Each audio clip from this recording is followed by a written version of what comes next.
Halo sahabat, kembali bersama saya Oke Darmawan. Kita masih di materi trigonometri. Nah, untuk kali ini kita akan bahas tentang sudut elevasi dan sudut depresi.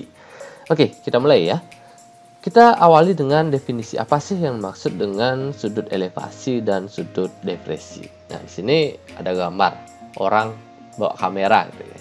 Jadi, mengapa saya gambarkan dulu dengan orang bawa kamera? Karena ini ada kaitannya dengan cara memandang atau arah pandangan. Nah, jadi kayak gini. Nah, misalkan kita memandang, misalnya ada namanya garis horizontal ya. Kalau kita kaitkan dengan pandangan, jadi garis horizontal mata. Jadi kita melihat lurus ke depan, namanya garis horizontal. Nah, sekarang pada saat kita melihat sesuatu yang ke atas ataupun ke bawah, maka itu akan membentuk sudut antara arah pandangan dengan garis horizontal ini. Nah, itulah yang akan membentuk yang namanya sudut elevasi dan sudut depresi. Nah, pertama, misalkan kita mengamati atau memandang sebuah burung.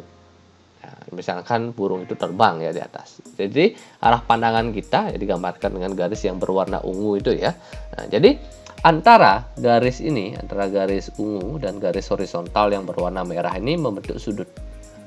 Sudut inilah disebut dengan sudut elevasi. Jadi sudut elevasi adalah sudut yang terbentuk dari arah pandang ke atas dengan garis horizontal. Nah, itu ya, sudut elevasi. Nah, sementara kalau kita memandang ke bawah, misalkan bawah ada ayam, ya, kita memandang, jadi arah pandang kita digambarkan dengan garis yang berwarna hijau. Nah, jadi di sini ada sudut antara arah pandang ke bawah dengan garis horizontal. Nah, ini disebut dengan sudut depresi. Jadi, sudut depresi adalah sudut yang terbentuk dari antara garis horizontal dengan arah pandang ke bawah. Nah, sekarang apa aplikasinya atau penerapan dari teori ini? Nah, nanti misalkan salah satu aplikasinya kayak gini. Misalkan kalian ingin menentukan tinggi sebuah pohon atau tinggi sebuah tiang, tinggi sebuah gedung. Nah, maka dengan teknik ini, dengan bantuan sudut elevasi dan sudut depresi. Jadi ini karena nanti kita memandang ke atas, ini menggunakan bantuan sudut elevasi ya. Nah, nanti besar sudutnya, sudut elevasinya itu bisa dihitung dengan menggunakan bantuan yang namanya klinometer. Memang alat untuk menghitung sudut. Nah, jadi penerapannya kayak gini. Jadi misalkan ini ada orang, habis itu dia berdiri dengan jarak berapa dari pohon, habis itu dia memandang ke arah ujung pohon. Nah, sehingga di sini terbentuk segitiga. Nanti segitiga ini adalah segitiga siku-siku. Sehingga di sini teorema atau teori dari trigonometri atau perbandingan trigonometri pada segitiga siku-siku bisa kita terapkan. Nah, nanti aplikasinya bagaimana? Nah, misalkan secara sederhana. Misalkan orang ini memandang memandang puncak pohon, misalkan anggap aja sudut elevasinya ini 30 derajat gitu misalkan ya. Dan orang ini jaraknya dari pohon misalkan 6 meter. Tinggi orangnya misalkan 170 cm. Nah, kalau sudut elevasinya 30 berapa sih tinggi pohonnya ini gitu. Nah, nanti dengan trigonometri segitiga siku-siku nanti ini bisa dihitung. Ini berapa? Nanti yang ini ya sama dengan tinggi orangnya.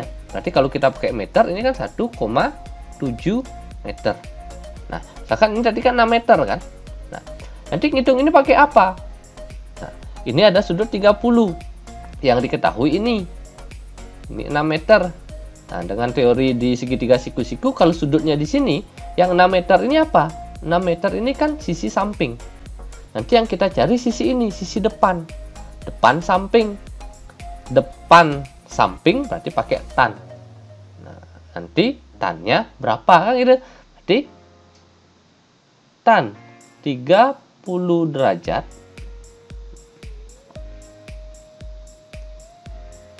sama dengan depannya X, sampingnya 6. Tan 30 berapa? Akar 3 per 3 gitu. Terus sama dengan X per 6. Nah, sekarang ini 6 bagi 3, ini 2. Berarti X-nya berapa? 2 kali akar 3. Maka menjadi 2 akar 3. Kita dapatkan X-nya. Berarti X ini sama dengan 2 akar 3. Berarti berapa tinggi pohonnya? tinggal 2 akar 3 ditambah 1,7. Berarti tinggi pohon sama dengan 1,7 ditambah 2 akar 3 meter. Kayak gitu. Jadi dengan bantuan itu bisa kita gunakan. Ataupun nanti hanya menggunakan, karena 30 derajat adalah sudut istimewa, maka nanti kan tinggal di perbandingannya. Kalau 30, 1, 2 akar 3 boleh juga ya. Berarti kan di sini 1, di sini 2, di sini akar 3. Tapi nanti dalam aplikasi yang sebenarnya kita tidak akan mendapatkan sudut istimewa. Jarang atau sulit untuk mendapatkan sudut istimewa gitu ya. Ataupun kalau ini dipaksakan sudut istimewa, boleh aja.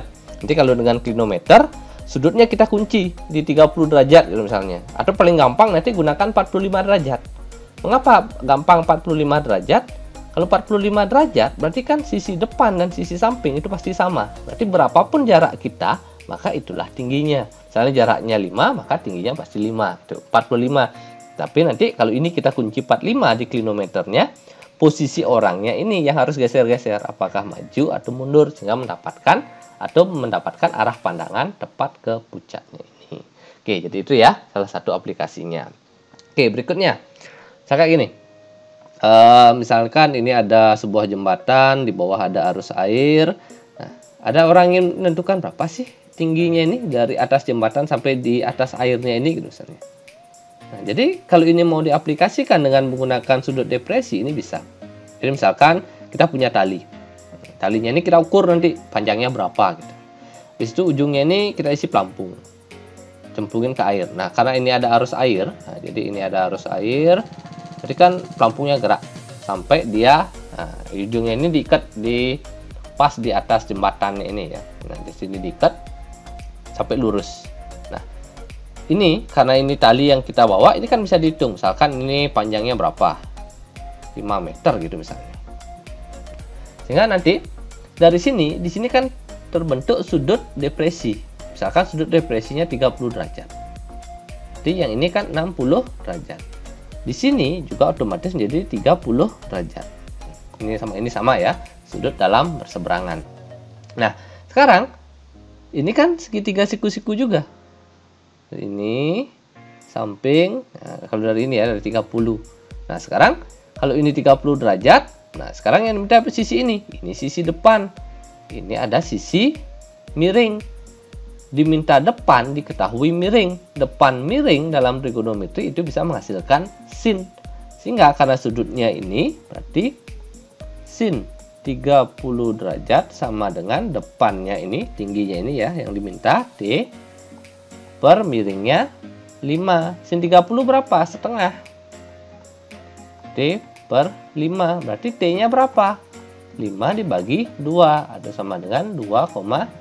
Nah, jadi pada saat misalnya talinya 5 meter, berarti ketinggiannya ini adalah 2,5 meter. Oke, jadi itu ya untuk aplikasinya. Jadi penggunaan sudut depresi dan sudut elevasi. Oke, semoga bermanfaat. Terima kasih.